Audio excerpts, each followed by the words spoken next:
Hello all. So നമ്മളിന്ന് കാണാൻ പോകുന്നത് ഫോർമൽ ലാംഗ്വേജസ് ആണ് നമ്മുടെ അടുത്ത ടോപ്പിക് വരുന്നത്. സോ എന്താ ഫോർമൽ ലാംഗ്വേജ് എന്ന് പറയുന്നതിന് മുമ്പേ ഒരു എക്സാമ്പിൾ വെച്ച് കാണിച്ചു തരാം.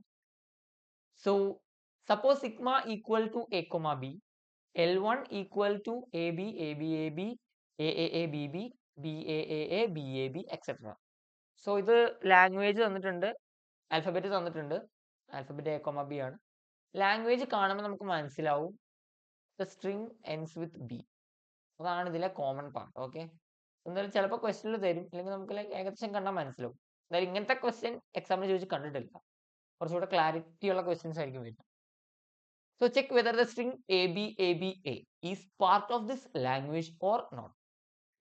ക്വസ്റ്റ്യൻ കാണുമ്പോൾ തന്നെ അറിയാം ഇവിടെ എൻഡിങ്ങിൽ വരുന്നത് എന്തല്ല, എൻഡിങ്ങിൽ വരുന്നത് ബി അല്ല. സോ ഓഫ് കോഴ്സ് നമുക്കത് ഉറപ്പായി. എന്നാലും അത് എങ്ങനെയാണ് ഫോർമൽ ലാംഗ്വേജ് വെച്ച് നമുക്ക് ചെയ്യാൻ നോക്കാം. സോ ഇത്രേ ഉള്ളൂ.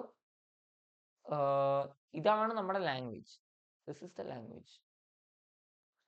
ഈ ലാംഗ്വേജിന്റെ ഉള്ളിൽ ഇത് വരുമോ എന്നാണ് ചോദ്യം. ഒറ്റയടിക്ക് നോക്കിയാൽ തന്നെ പറയാം ഇല്ല. സോ ആൻസർ എന്താ വരിക? നമുക്ക് ആൻസർ എന്ന് എഴുതാം. സ്ട്രിങ് മേ ബി 3 മാർക്കിന് ചോദിച്ചേക്കാം. Okay, string A B A is not part of this language.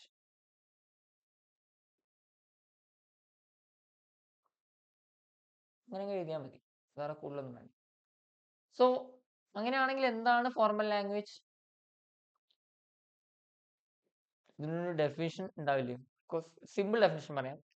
ഇതിന് വേറൊരു ഡെഫിനിഷനും കൂടെ ഉണ്ട്, ഒരു പ്രോപ്പർ ഡെഫിനിഷൻ ഉണ്ട്. അല്ലാത്തൊരു സിമ്പിൾ ഡെഫിനിഷൻ നമ്മുടെ സിമ്പിൾ മീനിങ്ങിൽ പറയുകയാണെങ്കിൽ സെറ്റ് ഓഫ് സ്ട്രിങ്സ് ആണ് ഏറ്റവും സിമ്പിൾ ഡെഫിനിഷൻ. ഓക്കെ, ഇവിടെ കണ്ടാൽ തന്നെ അറിയാം എ ബി ഒരു സ്ട്രിങ് ആണ്, A B A B A B ഒരു സ്ട്രിങ് ആണ്, എ ബി ബി ഒരു സ്ട്രിങ് ആണ്. ഓക്കെ, സോ ഇതാണ് ഫോർമൽ ലാംഗ്വേജിനെ പറ്റി പറയാനുള്ളത്. ഒരു ക്വസ്റ്റ്യൻ കൂടെ ഉണ്ട്. നമ്മൾ ചെയ്ത ഏതാണ്ട് സെയിം ക്വസ്റ്റ്യൻ തന്നെയാണ്, അതിൽ സ്ട്രിങ്ങിൽ കുറച്ച് വ്യത്യാസം വരുത്തിയിട്ടുണ്ടെന്നേ ഉള്ളൂ. ഓക്കെ, സോ ഇനി റെപ്രസെന്റേഷൻ ആണ്. എന്തിന്റെ? Automated representation. ഞാൻ നേരത്തെ പറഞ്ഞായിരുന്നു വട്ടമൊക്കെ വരച്ച് ചെയ്യുന്നു. നമുക്കത് ഈച്ച് ആൻഡ് എവറിത്തിങ് നമുക്ക് നോക്കാം. നമ്മൾ പറഞ്ഞു നമുക്ക് 3 കാര്യങ്ങളാണ് അതിലുള്ളത്. സ്റ്റേറ്റ്സ്, ഇൻപുട്ട്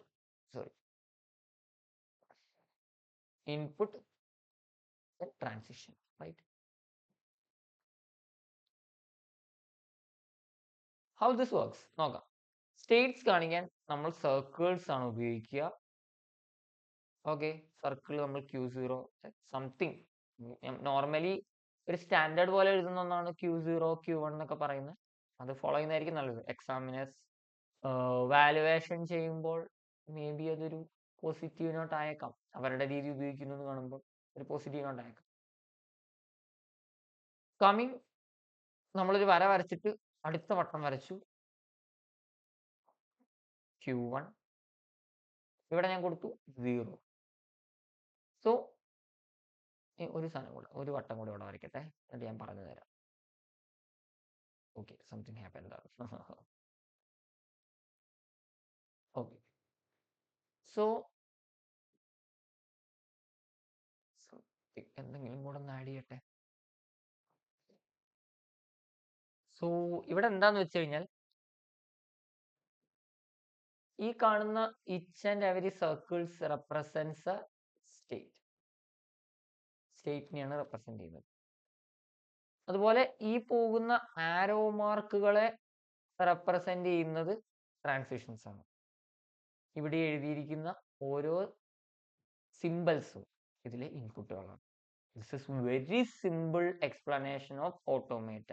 ഓട്ടോമേറ്റ റെപ്രസെന്റേഷന്റെ ഏറ്റവും സിമ്പിൾ ആയിട്ടുള്ള എക്സാമ്പിൾ എക്സ്പ്ലനേഷൻ ആണ് നിങ്ങളിപ്പോൾ ഇവിടെ കണ്ടത്. സോ ഇങ്ങനെ ഇതിനെ കണക്ട് ചെയ്ത് പഠിച്ചാൽ കുറച്ചും കൂടി എളുപ്പമായിരിക്കും. സോ ഈ സർക്കിൾസിനെ രണ്ടിനെ ഞാൻ കണക്ട് ചെയ്യാം.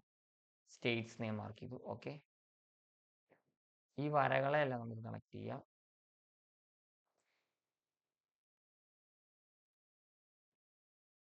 വരകളെ കണക്ട് ചെയ്ത് നമ്മൾ എന്തെന്ന് പറയും? ട്രാൻസിഷൻസ് എന്ന് പറയും. ആൻഡ് ദെൻ ഈ 0 1 അതുപോലെ ഈ 0 1 ഇതിനെല്ലാത്തിനും കൂടെ കൊണ്ട് നമ്മൾ എന്തെന്ന് പറയും? ഇൻപുട്ട് എന്ന് പറയും. സിമ്പിൾസ് ആണല്ലോ വരുന്നത്.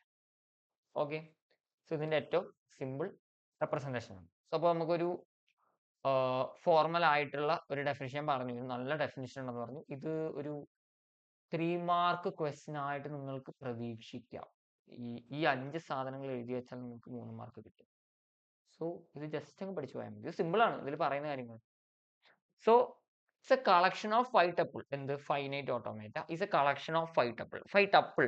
ടപ്പിൾ എന്തെല്ലാം ഉണ്ട്? Q, sigma, delta, Q0, F. ഇതൊക്കെ എന്താ നമുക്ക് നോക്കാം. Q finite set of states. All states, എല്ലാ സ്റ്റേറ്റ്സ് ഇതിൽ വരും. ക്യൂവിൽ വരും, ക്യാപിറ്റൽ ക്യൂവിൽ വരും. ഓക്കെ. സിഗ്മ നമ്മൾ പറഞ്ഞ ആൽഫബറ്റ്സ് എല്ലാം വരും. Q0 സ്റ്റാർട്ട് സ്റ്റേറ്റ് അല്ലെങ്കിൽ ഇനീഷ്യൽ സ്റ്റേറ്റ്. നമ്മൾ ഇവിടെ കണ്ടോ ഒരു വര വരച്ചിട്ടത്. ദിസ് ഇസ് സ്റ്റാർട്ട് സ്റ്റേറ്റ് അല്ലെങ്കിൽ Q0 എന്ന് പറയും. നമ്മളവിടെ Q0 തന്നെയാണ് കൊടുത്തിരിക്കുന്നത്. F set of final States. Final state may be Q1 ഉം Q2 ഉം വന്നേക്കാം. അപ്പം ഇത് രണ്ടും കൂടെ സെറ്റിൽ എഴുതിയാൽ സെറ്റ് ഓഫ് ഫൈനൽ സ്റ്റേറ്റ്സ് ആണ്.